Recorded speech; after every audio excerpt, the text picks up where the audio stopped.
ایک عام آدمی بھی جو متوسط درجے کا 50,000 اپنے گھر والوں پہ خرچ کرتا ہے، خود پہ بھی اور اپنے گھر والوں پہ ملا کے، تو یہ سب اگر باہر صدقہ کرتا اس سے زیادہ افضل ہے گھر والوں پہ گھر والوں پہ خرچ کرنا. صدقہ نہیں کر رہا ہے لیکن وہ خرچ جو کر رہا ہے یہ اللہ کی رضا کے لیے ہو رہا ہے، حلال کما رہا ہے، پھر خرچ بھی اعتدال کے ساتھ کر رہا ہے. اور ظاہر سی بات اس سب پر اجر ہے. اگر اس کے بجائے وہ سارا باہر دے دے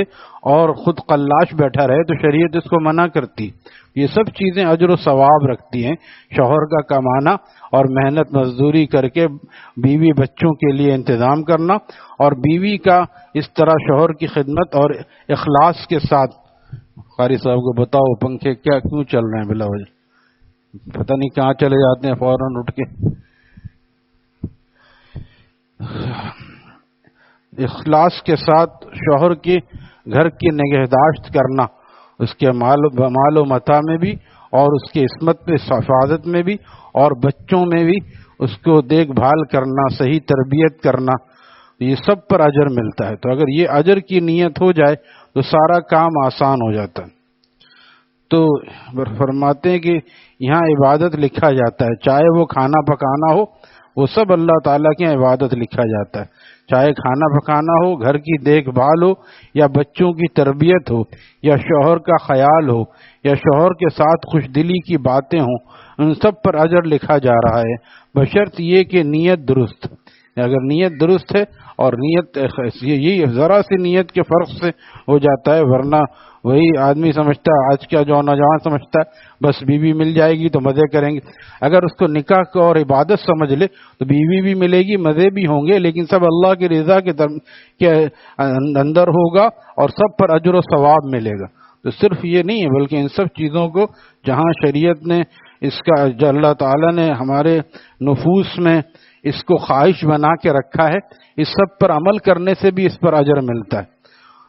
تو فرماتے ہیں، اور اس موضوع پر بالکل صریح حدیث موجود ہے کہ حضور اقدس صلی اللہ تعالی وسلم نے ارشاد فرمایا کہ میاں بیوی کے جو باہمی تعلقات ہوتے ہیں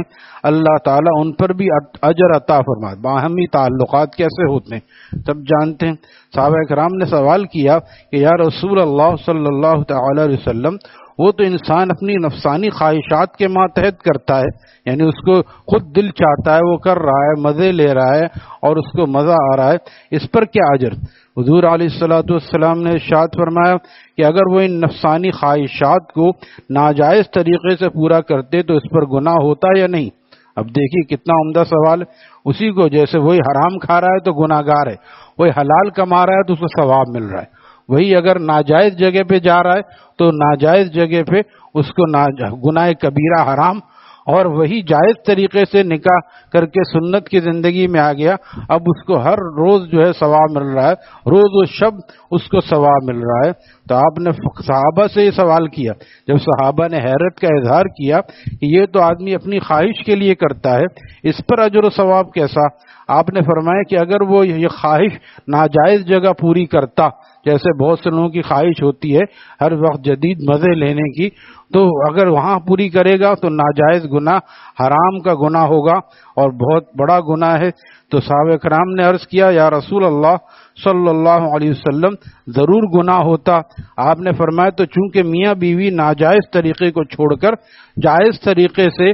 شریعت کی حدود میں دو بول قاضی صاحب نے پڑھا دیے، کچھ خطبہ دیا جاتا ہے، اصل میں اتنا لمبا خطبہ وغیرہ کچھ نہیں ہے، اصل گواہ کی موجودگی میں اس کو اس کے سپرد کر دینا یہ اصل ہے، لیکن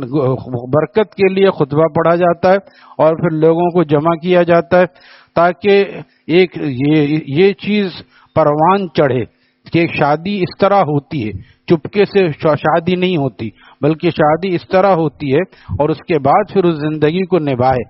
تو پھر سب پر اجر و ثواب ملتا ہے. تو اگر وہ ناجائز طریقے سے نفسانی خواہش کو پورا کرتے تو اس کی وجہ سے کتنا بڑا گناہ ہوتا، اور اللہ کے حکم کے ماتحت رہ کر رہے ہیں تو اس پر ثواب بھی